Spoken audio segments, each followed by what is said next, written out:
Let's talk about how I feel about the game. So I'm going on day 5 of having played the game. I'm level 90. I started with a build that was like kind of rough in the start. Feels a little bit better now. Running kind of an arc, mana stacking, Eldritch Battery, CI type of thing. Kind of interesting, does some damage, but it's kind of besides the point. Pretty fun little build. I don't know if it's necessarily great, especially because there's a lot of mana siphoners from this league mechanic. But anyway, this is going in day 5. This character has 2 days, 3 hours, 54 minutes of game time played. And yes, that is right, because I've been pretty much playing the game non-stop since the release of the game. I've seen both people say positive things as well as criticisms about the game, and I have both of those to say. I want to start with some of the best things that were added in this game, and I want to go right off the bat with the one that immediately comes to my head, which is crafting with these new Abyss pieces and the new essences is like significantly improved. Like if you look at this ring, for instance, I'm doing like a mana stacking build. So, I got 5,000 mana. All my damage is coming from like Archmage and stacking mana, and I'm running Eldritch Battery, so my ES is converted to mana, and CI, so I take no damage. So I got kind of this like one life, 5,000 mana thing going on. It's actually pretty fun. I started real rough in the beginning because, I think part of it is, you kind of forget what it's like to play the game with no gear on League launch for sure, but then also there's some balance issues, etc. And in particular, the Abyss League is like the first time you run into it until you start realizing how it like works. It's like actually pretty like, oh wow, they have like just a lot of mobs in there. The density's crazy. Oh, it's the League again. Abyss League. Here we go. Wait, where are those orbs? I don't know. Why are the orbs? But I'm getting a bit ahead of myself. So the crafting in the game is way better. I mean, you can actually craft gear now. Like, for instance, this ring here I got that had flat physical instead of where the increased mana is. And then I just got one of these essences that made it where it will remove one of the modifiers and turn it into percentage increased mana. And so I had a 2 out of 3 because that's only a prefix stat. And I had 2 prefixes I don't want and one I do, which is the mana, to actually be able to craft something on there, for instance. And these new, like, unveiled modifiers are actually just super cool. And for the sake of the explanation here, I'll just show how it works. Let's just say these gloves, okay? These aren't great gloves or anything, but for the sake of explanation. So you have something, you get some ES, you get some intel, you're like, I kind of like these. You can grab yourself an essence with something that, like, maybe I just want some resistances, maybe I want, I don't know, let's just say you want life, okay? So you can grab life, and then there's an upgrade from magic to rare, and then the higher tier essences now actually, like, remove a modifier and augments it. So it works like a chaos, but with, like, a guaranteed stat that the chaos would actually slam onto it. So it's, like, way more deterministic, and that's actually something that people really like. But so you can guarantee like one stat from magic to rare. Then you cannot really guarantee, but you can get like a much influenced version of what the next item you actually want is. Like if you want to unveil something, you slam it with one of these modifiers. And actually, I'll end up doing this with a weapon here because I actually have these. But let's just say this one. Let's say like, oh, I like that one. And then like, oh, I really want to invest in this one. I think it's worth like a lot. It has one good stab on there or something like that. So I can use the higher tier one to guarantee like a higher tier slam. And I could use a higher tier regal if I want to guarantee another higher tier slam. And then I could go in and either use the perfect one if I wanted to like re-augment, try to hit a 1 of 3 if maybe I hit 2 bad stats or one stat that I really like if maybe this had like +4 lightning, that's the reason I started, and the other 2 didn't hit quite well, I could maybe try to save it with like something like here. Or I could go and I can slam this jawbone or both, and you can click on unveil, and then you can go here to the Well of Souls, and in the Well of Souls you can drop this in, and you can sort of reveal an item like, oh, I can get more damage as extra lightning. And again, if I was spending lightning, maybe that's pretty good. You gotta watch the dude take a little bath real quick, and then here you go. So now you got lightning. Then I'm like, okay, that's one of the desecrated, so that one's already desecrated. And if it was really good, let's say all 4 of these stats were good, I could use a higher tier of the Exile to like slam a higher tier modifier, or I could try to fracture it. So there's one of the modifiers is guaranteed in case I fuck it up, I can redo it. Anyway, the point is at this point that the crafting is like significantly improved. I'm already starting to see people that have like crafting videos showing how to actually craft like Giga or borderline perfect pieces of equipment. So because of that, that was a major positive for me, just right out of the gate, because the crafting in PoE 2 for me was basically just Recombinator and Slam, which the Recombinator is pretty good, but this was definitely not a completed crafting system. It was, everyone kind of giggled that it's identifying with extra steps, etc. So One of the most notable portions for me out of the game is the crafting system has been massively upgraded. So then you might ask, okay, where do I get the new crafting materials? Always run like a tier 15 map real quick. All right, so you'll run a map, and then in pretty much every map, because if you don't know how that works in a new league, anytime it's a new league, the primary mechanic always shows up. Okay, so here's the Abyss mechanic. So now we have the Abyss mechanic here, and a whole bunch of mobs are going to spawn out of here, and you're slowly going to close this rift, which is super cool. And then once you get to the middle and you clean it all out, then they're going to spawn another big burst of mobs, and that next big burst of mobs will give you some XP, but also at the end of it, it's going to close this circle here when you can see on the mini map where the lines are, and then you get a reward afterwards. You can open this up, and there you go. I got one of the preserved jawbones, which is perfect for this example because that's one of the materials to just be able to craft the items I was talking about. So also the essences are, like I've said, definitely better, but there's also like Essence of the Abyss, which is a new essence added that basically does like a Chaos Slam, but adds in the ability to desecrate, modify the one that you slammed out. You can also corrupt these if you want. So overall, I've just found the ability of the craft tied with the Abyss League like pretty good. Now the thing about the Abyss League is not only does it just summon mobs, because it might look like a little bit of a boring mechanic, but it also at random will open up like a depth that you can go into. And if you go into the depth, there can be a normal just called Abyssal depth, and you kill some more mobs and you get some more rewards, and you know it's just pretty standard there. But then also it can have like lightless or like dark depths or dark domains. And inside is going to be another boss fight, and within that boss fight, you will get an invite to the new Pinnacle boss, which I tested. Actually, pretty fun Pinnacle boss fight. I won't say it's super crazy or anything, but it's definitely more designed than like a map boss here. So I like the crafting's improvement. The Abyss League is pretty much kill mobs, close out circles, get rewards from closing out the circles, and then you can fight other boss fights, which are actually fairly enjoyable. And the Pinnacle bosses are, the Pinnacle boss, I should say, is pretty cool. And at the end, the Pinnacle boss fight that you actually end up doing, let me see if I can just show one real quick. So you get an invite here. It costs 5 chaos at the moment. So in order to do the new Pinnacle boss fight, you're going to jump in, you dive into the well, and then you end up in like Kulomak's domain here, basically, and you present his invitation. And this is kind of a cool new Pinnacle boss, because not only is it a new fight, but it's not just like a room with a boss. There's actually a crafting mechanic that is tied to the boss itself. In particular, you are crafting like a ring as you kill the boss. You're piecing together the affixes that you want based upon the decisions you make while you're fighting the boss, which is a really fairly unique thing that I did not expect. Also, there's a hidden Easter egg in here that no one really knew about. If you're a Lich and coming in here, you can actually convert your character to an Abyssal Lich, which is sort of like a new ascendancy that they actually added in the game. So you fight him, and he gets stronger. Pretty easy in the beginning. You just kind of like a map boss, not really a big deal. And you can either just straight up take it, or you can choose one of these here, like Memory, Expanse, Deceit. Like maybe I want Expanse, for instance. And it's going to add another affix line onto that item and bring him back just a little bit stronger than he was previously. And then we're going to go back. We're going to fight him again. You'll get a little bit stronger. You can see he got a little bit more HP, but nothing too crazy. And then we're going to craft the next stat lines. And we can either walk out if we just want the item now, or we could pick something else. Like maybe I'll pick Storm because that sounds like lightning, and I'm doing lightning stuff. So now we pick that. He's going to do an attack there. And there he dies again. Might seem like it's pretty easy, but to be fair, like, I've been working on this character for a while here. So you can do Persistence, Gaze. I don't know. I'm going to pick Horde. I'm not really sure what that one does. There's a whole bunch of new affixes. So then we're going to smash this guy here. And then there's going to be a new crafting mechanic here. And now what you do is you, like, okay, I've got everything I wanted. And you can't keep going with it. So now you return the finger. And you give him the item back. And now, like, the actual boss fight works. As opposed to, like, just the crafting mechanics. So now he's got these Porthos. And I actually could die here. Because, like, I die of this all the time. He's got some one-shot mechanics. But he has, like, the beam. He's got some... I'll try not to kill him too... Yeah, here you go. Here's the beam, like, the mechanic.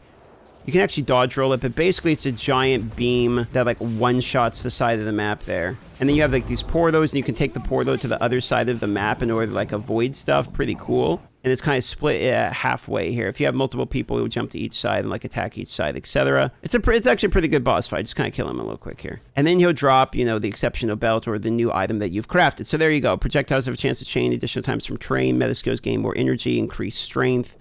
and, damages extra lightning. It's actually not so bad. If it didn't have the increased strength, the rest of that ring might have been all right for me. Not that I'm going to use it, but it is interesting. So there you go. So that's kind of like the new boss. You get to craft like this ring, which is pretty cool. Decent little boss mechanic, and you can get the invites at a fairly decent. I think I've got 2 of them to drop myself just from like playing the game standard. Didn't really take a significant amount of gear or anything to be able to kill him for the first time, and you can kind of scale his difficulty within the fight itself. So I thought that was actually like a pretty good mechanic, honestly. Obviously, there's the new belt that gains 2 sockets, and you can put the new Abyssal jewels in this as well, and it has increased effects of the socket, sort of like the one I have here. So I put in one of the new jewels, increased effect of Arcane Surge, because obviously I'm using Arcane Surge on this build. So I have 75% increased effect of Arcane Surge, which gives me like wild regeneration. So I'm regenerating like 2,000 mana a second right now, on top of the other things helping. And I just put a little bit of resistance in there to help me out, etc. So pretty cool new belt, very usable. So overall, the Abyssal League mechanic and the crafting mechanic associated with the Abyss League is, I know it's the first league, so I can't quite say best in the game, right? But like it is. Like it's really well done. It's actually pretty cool. I will say there are some criticisms I have about it, which is they seem to have taken the worst received map mods from PoE 1 and added them on when you desecrate a map. You can effectively add the tier 17 map mods from PoE 1. And I mean, my own opinion, I would speak for myself, I hated those in PoE 1. I know some people love them, some people hate them, they're kind of divisive. I don't like tier 17 map mods at all. So when I saw that it was basically like, hey, 3 out of 10 seconds your character is attacking, just deals no damage. I was just like, oh, I hate this. I hate that for Waystones. They also took what I thought was some of the most annoying modifiers and put them onto the Abyss creatures also. They can have things like Soul Siphon. Just to give you an example, they have like Ground Degen that's hard to see. And the visual clarity is really bad on top of like atrocious performance at the moment. So there's a ton of crashing or just lagging, honestly, not so much crashing as much as lagging related issues with the Abyss League. It's obviously very badly optimized or something. It's not my computer. I have a brand new computer that I just set up. It only has the game on it. It's a 5090 with a 9950 X3D, okay? Yes, everything's updated. There's zero reason I should be having any lag at all. And I'm not even running the stream off that computer. I'm running off a different computer entirely. So for the purposes of is it the computer? It is absolutely not. So and I'm hearing that pretty widespread from people too, that there's just kind of atrocious performance issues at the moment. And so I'm sure that will get patched out at some point. But that, plus the weird decision of kind of picking some annoying modifiers and the way they added tier 17 maps. I don't like that portion of it, to, be even with my criticism of the Abyss League. But the rest of it, I'm actually a fairly large fan of so far. So I like the crafting, like the Abyss League. I will say early on in the game, it's a little bit you can get slapped around right when you see it for the first time, but that's fine. This is probably a little bit of a skill issue. Now, in the campaign, you have the new acts, and you have Act 4, which is new, and then you have the interludes. You really wouldn't know that these are only interludes, to be honest. I thought they did a pretty good job for this being temporary content. There's a lot of new boss fights. I don't feel like all of them are exceptionally balanced, but I do think that they are all exceptionally fun. There are a few confusing mechanics that aren't really explained too well in some of the fights. Notably, there is one that has walls that's basically the Surus maze or a meteor you got to get out of, and it's kind of visually unclear what you're supposed to be able to do with it. But that's really minor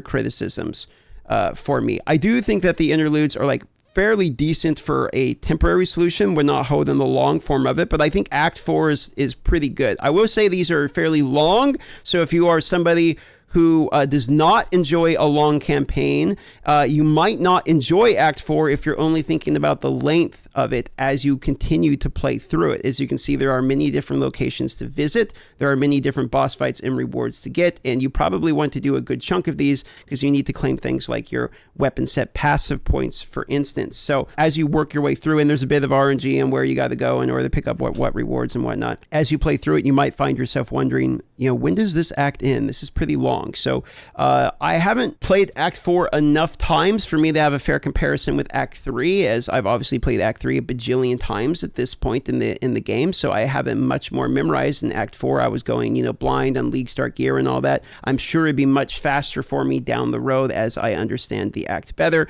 But most of the thing that I want to point out currently about Act 4 is that the bosses are super cool.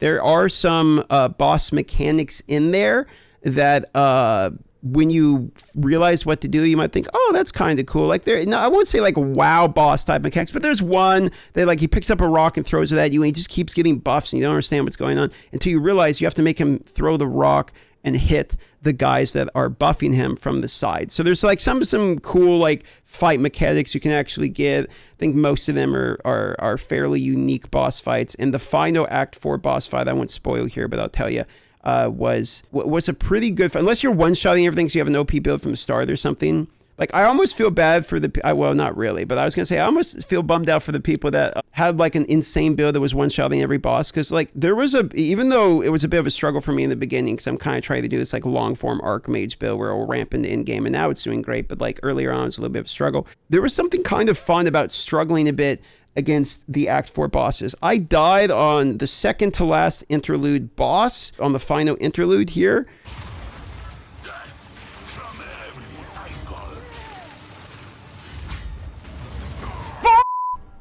God damn it! What was that damage, dude? On hardcores, I played through it on hardcore. I think I was level 61 or something. I died, and I continued in softcore. But I was able to beat them, even with what I would say is not particularly, amazing league starting build. So you can definitely do them. They're definitely not like completely unfair or anything like that. There's some visual clarity issues, but mostly the boss fights are just like super well designed. The music is good. The areas are beautiful. I actually rather enjoyed Act 4 as well. So I would say the new Act addition and the interlude are vastly superior than having to replay through Cruel again. Though arguably playing through Cruel, I mean, if you put Act 3 twice to the side, would have maybe been faster because you know what you're doing. You can blast through real quick, but I don't really have too much of an issue with that. I'd rather play through something new than have to play the same acts twice in a row. So the campaign overall, I like that. That was a very nice addition. So where are we at? Let's recap. Abyss League mechanic, pretty good. Crafting significantly improved. The campaign, in my opinion, is significantly improved. Okay, so let's talk about in-game. So once you've completed the campaign where you're in-game, and once again, you are on the Infinite Atlas with towers. Now, they have said multiple times that they believe the reason that the Atlas feels boring or nothing to do, etc., is that you don't find enough things. They sort of have this same concept when they were talking about the campaign, in which, hey, if you feel like it's a slog or boring, it means we haven't put in cool enough things in it. Well, just here on the screen, you can see multiple. There's one there. There's one there. They have obviously jacked up the rate of unique maps. So, I mean, I think I have 3 moments of Zen literally already. I mean, I'm not very far into this Atlas, and I think I've done at least 5 unique maps I can think of, including 2 Untainted Paradises, 2 Moment of Zens. I probably even more than that. There's a lot more unique maps, and there's a lot more of these like deadly map boss mechanics. The way these work, if you want to know, is there'll be a little like blue spiral. You click on that map, you do that. You at the end of the map, you click on this like headstone, and then it moves the spiral to another map. You keep doing that nonstop until you've unlocked the map in the middle, and then you can do the map in the middle. Some require a key like this one, which I don't have, but some do not require a key, and then you're going to fight a boss, which will most likely drop you one of the new Lineage Supports, and we'll talk about the new Lineage Supports in just a moment. Now, there is still a fundamental issue that I have with in-game when it comes to my feedback, which is I just kind of don't like towers. I don't mind them in concept. I don't like them in current execution. The issue that I have with these is if towers can overlap, then you pretty much have to overlap towers in order to be as decently efficient in the in-game. And you might say like, whoa, that's a you problem for caring about efficiency. Yes, but if you're going to continue to play a character into the in-game, you're doing it to progress the character. And when you're doing it to progress the character, that's very often tied to the rewards and drops that you're going to acquire. And if you're trying to do that without wasting your time, you're probably not just going to run tier 1 white maps nonstop with no juicing, are you? You're going to want to like continue to progress, and the tower system is a core concept of progression within the game. And because of that, then you are incentivized to continue to find things like overlapping towers. And I don't like the overlapping tower system, because if you don't have overlap towers, it feels like you're just wasting your time. Even if you are technically still making progress, it doesn't feel that way, because you know you should be getting overlap towers. And because of that, there is some times where I go into maps and I'm running tier 15s and I think, oh, I probably shouldn't be running this map. I should be like going and making sure that I am overlapping towers. Like I should be pushing out into the fog, find a really good setup that has a bunch of towers, juice that, and then start farming. So I feel a little bit limited in decision making of when and where I want to farm, which is a little bit of a bummer considering the Atlas. And my favorite thing about the Atlas currently is that I like the concept of exploration. I actually do like the Atlas design in terms of like you can go out and find things to do. I'm one of the people that actually think that's a pretty cool design. I just don't think it's executed in a way that inspires you to want to continue to explore,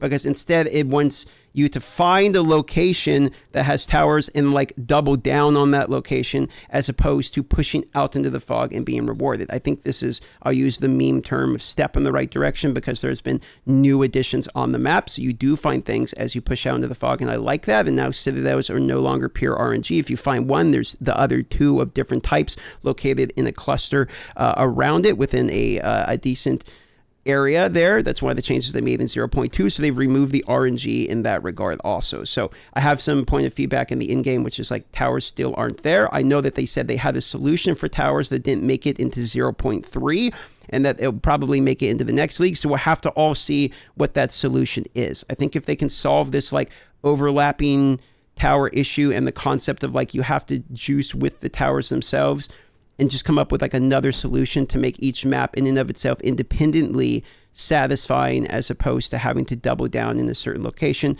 most likely that will solve the majority of my in-game related feedback. Now, there have been some negative things people have said about this league. I've still heard the term slog pretty significantly thrown around. I do believe we will hear that term in every single league launch in the beginning, because I believe that the way the game is set up, it is sort of set up to be a slog the first time that you play through the campaign. They really want you to feel the weight, the vision of the campaign. That definitely seems to be that way. And then you can start blasting on your second and your third character, etc. The campaign is fairly long, and so I understand that. Plus, to be fair, I don't think the balance is like exceptionally amazing in this current patch. This is something you probably have heard thrown around a lot. And yes, there are people making builds work, but the discrepancy between like an in-game min-maxed build of one class versus another, like if we look at like a, I don't know, an unarmed chalupa, you know, hollow palm build versus like the obvious example of the lightning arrow Deadeye right now, like they look absolute worlds apart. You got one guy running on a row, just one-shotting literally screens away and doesn't stop for anything at all, the bajillion movement speed. And then you have a guy that's like, you know, punching and struggling for existence. So there is definitely a gap in terms of balance. I've said it before, I'll say it again. I don't really believe it is either A, possible, or two, necessary to have an entirely balanced ARPG. I don't think we're going to wake up one day and GGG got it together and suddenly every single skill has the same ceiling. And honestly, if that was that way, it would be a little bit boring if all skills came to the same conclusion. However, that is not a defense of the balance being fairly wide at the moment, in which there is just a gigantic gap in terms of the numbers of like how the skill gems seem to be at the current moment. I know a lot of people have felt very unsatisfied with some of the builds they've played, particularly early. Myself felt pretty rough to begin with on Sorceress, but I decided I wanted to commit to this one and play it all the way through. This ended up being fairly expensive. I think I've got gear approximately worth 50 divine, though I've only spent about 6-7 divine-ish to get it because of inflation happened. For instance, a notable example of this is I have the new Radhika's Flow, which inverts the resistances here. I got this for 3 divine. I think it's worth at least 15 or something now currently, to give you an idea. So inflation has been happening with some of the gear we've seen, and I also have been crafting some of it, so I'm not really sure what it's currently worth in the evolving economy currently. So that's just kind of like my thoughts on balance there. I don't think it's in the best state currently. I think it has been in a better state in earlier versions of the game. There's a very large gap, and that's kind of my feelings on if it's even really possible to have a completely balanced game. Don't think so. However, it definitely could be better than like what it is for sure. That was like the pretty much my primary feeling when I was playing through the game. It's like watching multiple, I was, kind of checking in with friends who were playing, and everyone was having like a pretty wide range of experience and how they were feeling. It dependent upon and kind of clustered around the builds that they started in the beginnings. Let's talk about the lineage support. So I have both been impressed and bummed out about these. Some of these are super cool. Like when I saw the Radhaka's flow, I knew this was going to be good. It is good. It actually helps me combine some map mods. Like I can get a map mod that says like monsters have additional resistance, which basically like this one, 37%. That basically just means I get a massive damage buff. So they have plus 37% resistance, so they have more resistance than they would normally, and that's inverted into the negatives, and now I'm doing a bajillion more damage. So that, plus like on Ultimatum, it does more resistance, etc. I like the idea that I can get my build to work very well, and there's trade, we'll talk about trade in a moment, that I can get my build to work very well, specifically for certain map mods and stuff. I think that's kind of cool. To have the ability to like, okay, well, this build is just going to be able to blast these certain types of map mobs. I really like that. Unfortunately, this has been the only unique support that has dropped for me that I feel fairly positive about. There are a lot of these support gyms I have that just feel, I would use the term like borderline worthless or don't do anything. Also, some of them are bugged where you literally can't train them, but like, or trade them. But here's an example. I really wanted this one. It makes support skills echo twice, and I'm playing a casting build. Obviously, you want to echo, right? I mean, that seems like it'd be pretty cool. Look at what it works with. Literally none of my abilities, except the curse for some reason. So it just is a very limited, like when I got this thing, I'm like, oh, I'm going to try it. Okay, I'll make Arc Echo. Oh, wait, I can't. Orb of Storm, like I'll make literally any of them. None of them. So it only works with certain skills, which is kind of a bummer because support skills affect an area around you or a target location. Well, that's less skills than you might think.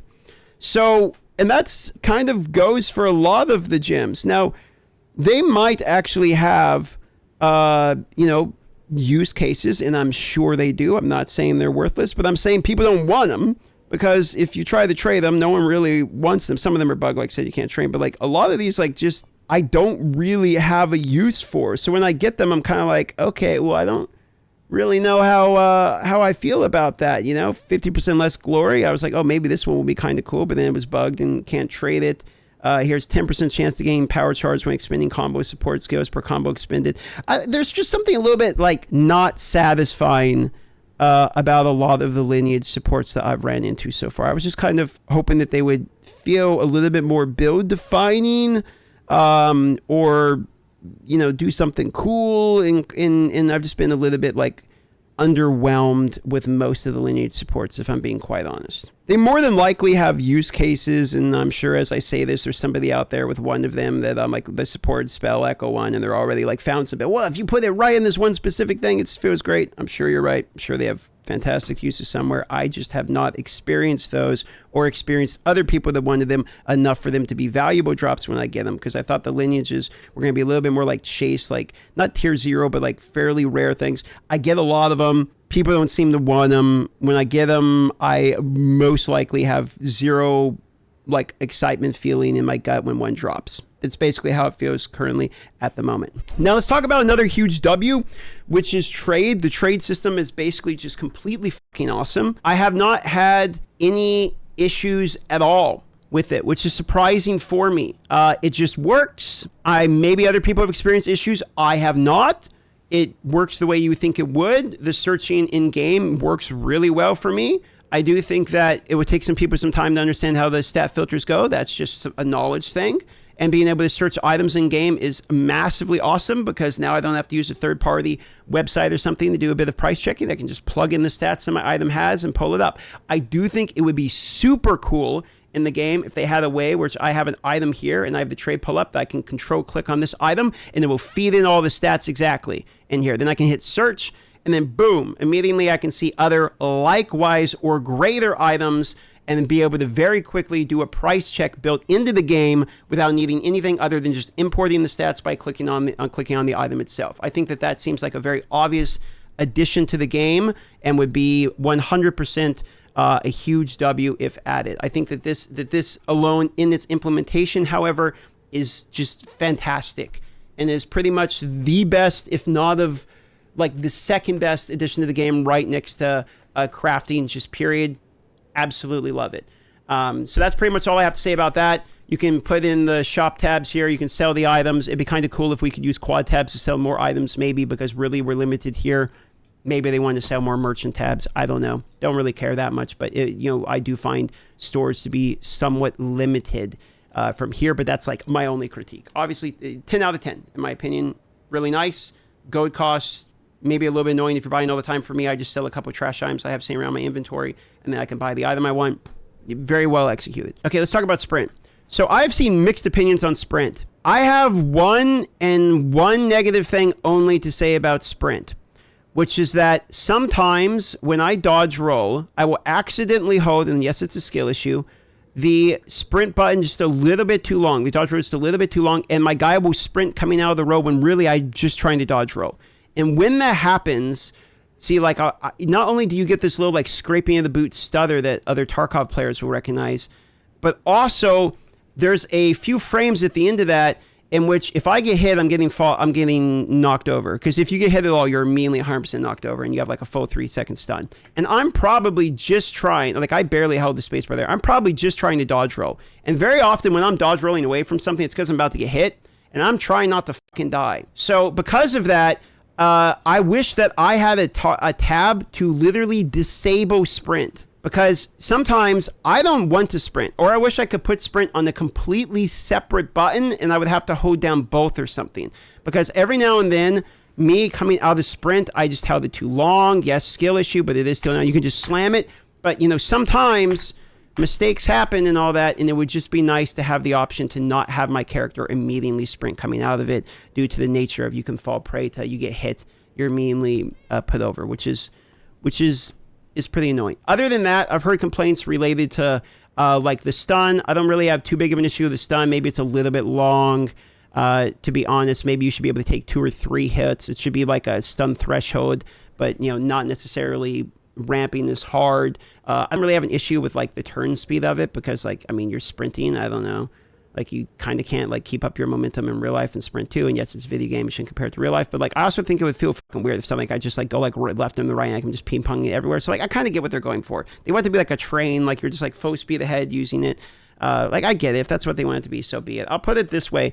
Being able to cross maps with this is significantly better than not having this shit. I really do like sprint. And I think this overall was a W addition, maybe with some minor tweaks. Maybe let people get hit twice instead of one time or something to immediately fall over. Also, like AoE like degen shit shouldn't like knock you over. There's been times where like there's just like a slow posting like lightning arc that was going that I like walked through and just like immediately fell over. It feels like it should be like physical hits, like an arrow hitting me, somebody punching me or something. That makes sense.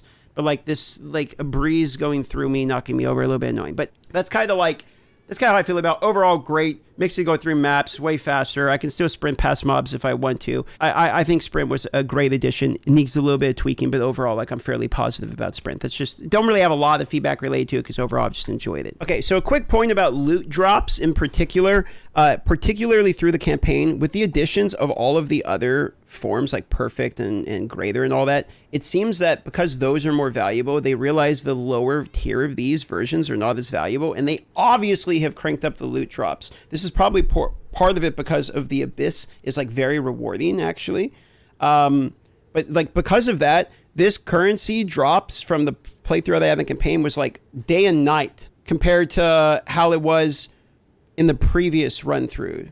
I had a shitload of drops. Maybe it was RNG in my playthrough or something like that, but like I was getting, like, you have to understand, the first playthrough I played the game, I had my first Exalt in Cruel Act 1 at level like 46. That was my first Exalt. And now here we are later on in the game, And in Act 1, I think I had like 8 or 9 Exalts, like 2 Regos. Particularly Regos seem to be dropping much more than normal. Oh yeah, the addition of support gems being able to be multiple placed. I have mixed feelings about this. I feel like I'm one of the people that like the philosophy of you have one gem in one location and you have to decide where to put it. I think the primary issue I had with that is there just wasn't a lot of support gems, and the ones that were obviously good were obviously good. So you put it on your primary move and then you're just like kind of done. So the thought process wasn't there at the moment. I like the philosophy behind it, but in execution, kind of the same thing as the in-game mapping really, I like the philosophy, but in execution, it just wasn't there. So I think this was sort of a break glass in case of an emergency type situation. Gyms go everywhere. Now you can put multiple gyms and multiple things. You can't do the same tier gym in multiple ones. You have to do like tier 1, tier 2 or something like that, right? Like a clarity, but I can have like multiple clarities to give you an idea. Like a clarity 2, clarity 1. That's huge for mana region. So in terms of this, it definitely makes it a little bit more interesting of me being able to like spam, these here. Like for instance, I can do efficiency 2, but I can't do like clarity 1 and 2. Like there's some limitations behind it. I don't really have like a whole bunch of negative things to say about this because I feel like they kind of had to do this. Like I can have 2 control distractions, etc. So like you can double down on it, but you just can't double down on like some of them. I mean, I feel like we needed more build variety, and being able to like open up the limitations of it is probably just a good thing. I think this is probably something that we all knew was going to happen at some point. You kind of can't like get around the fact you need to be able to have a little bit more viability in support gyms. Support gym change is nice because they've added more like tiers of them and more additions to support gyms, etc. And now the concept of you can only have one is sort of placed within the lineages themselves, which would make sense if the lineages felt maybe a little bit more impactful on some of them, with the exception of this one, because this one's like fucking disgusting. But yeah, some of them feel kind of like mid. So I think as the lineage supports have case uses found for them and people figure out what they do and all that, this will probably be a solution for me. So overall, like support gyms, sure, I understand it. They wanted to open it up a bit, but I mean, because of that, like we do run into the thing where I just literally have controlled destruction because I'm not running crit on like all of my things. So like that, you're going to have that. You're going to have deliberation. So I do kind of feel like it is back to like the PoE 1 thing of more damage, more damage, more damage. And I just put that like the same ones and kind of all of them at the moment. Overall, though, don't love it, don't hate it. It's just, okay, sure, they made that change. Passive tree changes. So the additions to passive tree were pretty mandatory in my current opinion. You needed additions. Some of them are quite nice. I'm using Archon. I think it's all right. I wouldn't say it's great or anything. Like Solar Orb change fits nicely into my build. So there's some like additions here on the tree which are pretty nice in order to get the notables up and make the time lost jewels feel a little bit better. I do really like the new jewel that they have. I think having unique jewels and way to modify the tree, like with the conquering jewels, etc., is really nice additions to the game. Like anything that you can kind of use on the passive tree that's fundamentally like has a bit of an RNG element to it. In terms of like the roles of what could actually appear, like that's why I like the jewels is you can have variance in the tree is the word I'm looking for. You need a lot of variance in the tree in order for it not to just feel like samey. I'm just always going to click the same things. I'm finding myself basically taking the same nodes as I did last time with a few minor exceptions like this one and this one, for instance. So it hasn't like completely changed everything about the passive tree, but there are new nodes. I'm taking efficiency nodes here, etc. So there are a few different changes that were added that I really like. The density of the tree is much better. I haven't played the other class, just really have an opinion about that one so much, but so far it's just like obviously slightly better. Overall, the thoughts on the passive trees are I like the new additions that are there. There's a few more fundamental changes to changes that actually like influence the way a build actually works. Black Flame Covenant's a great example. People are running that build and I think it's fairly meta at the moment. There are additions I chose to take that are either fun or usable, and I like the new additions of the jewels, for instance. So there new variants on the tree is always good. So enjoyed that. Overall, nice new additions. I don't feel like too crazy hyped about the new tree. I feel like it's all right. Like the additions are all right and good. I don't think it's completely done. You can just bookmark it. Never have to worry about the tree again. Like I think it's pretty obvious. Still needs some work. But I overall new additions, cool. Atlas tree for me, I'm more negative about. Overall, I struggle to find me caring about almost any of the points I spend on this Atlas tree. This is a little different. You can, like I'm cool with the way these ones work. They've reworked them a little bit. Overall, you can feel the difference of the points, etc. I do think that there is something to be said for like speccing into one as opposed to all of them. Originally, I liked the concept of speccing into all of them because it almost felt RuneScape-like to me, where I'll level my woodcutting, then my cooking or whatever, where it's like, I'm going to work on breach and then do this one. I do actually like being able to do all the mechanics, but there is something about being able to do all the mechanics that makes me feel like I'm not specialized in one of the mechanics. So it's just something I've observed with the way I feel about it. Overall, I don't like, I've come to the conclusion I don't like the Atlas tree, basically. I find it to be underwhelming. I actually don't notice any of the points that I put into the Atlas tree at all. I mean, maybe I noticed I'm getting more strong boxes, but overall, I actually think, and I'm surprised not talking about more, I think this is the weakest part of the game. Like, just straight up. I think the end game would be more exciting if the Atlas tree was better. And I am 100% surprised that we always talk about balance and everything and that and the towers, etc. But people aren't talking about this Atlas tree basically feeling like it does nothing. It might be a placeholder, and that's fine if it is a placeholder. And I'm not raging over it, but if you want my feedback, if it was me, this is like one of the first things that I would be focusing on, because not only is it boring, it doesn't feel impactful, and it's also like your main progression outside of just your character power once you get to in-game. So I just straight up don't like the Atlas tree. And I don't really have any feedback either on it because there isn't really too many things I feel like are good or salvageable. I do like the fact that, like, okay, I can choose to spec into strong boxes and etc. In theory. In practice, don't know this at all, don't care about the points. If I get 2 more points, I'll probably just, like, the next points I have, I'll just grab 3% rarity, 3% rarity, 3% rarity, and just hope that drops me something. Maybe somebody has some super Giga Chad plan. Probably would be better to go into essences at the moment because essences are actually probably pretty good. So you could probably make this actually do something. But like overall, just like I'm not going to try to copy my way out of it. I just don't like the Atlas tree. I don't think that it has a major feeling of progression. And I don't really feel it tied in when I look at the Atlas at all. It's the Atlas tree. This is the Atlas. I don't see the world changing based upon the Atlas tree. And you would think that would actually make sense. Like the Atlas tree is fundamentally how you're changing everything, but you look at the world of the Atlas and it's just like, there it is. It's the same. Like they don't really seem to coexist. It just seems to be something that's like outside of everything else that it gives me like 3% more rarity. I actually literally feel like the mod that I roll on my map is I feel that way more than I feel like an entire progression tree worth of progression on the Atlas tree, to give you an idea. So that right there is my biggest form of feedback out of everything. Please make the Atlas tree feel like it is a core part of the in-game experience, as I currently do not like it at all. Overall, though, if you want me to give you a total feeling on how I feel about the patch itself, I'm going to use the meme of there's a ton of steps in the right directions and there are some balance issues. I definitely think that some stuff is overtuned, some stuff is undertuned. I think this is very obvious by the discrepancy of how people feel about their builds when you either watch or ask people on how they're feeling.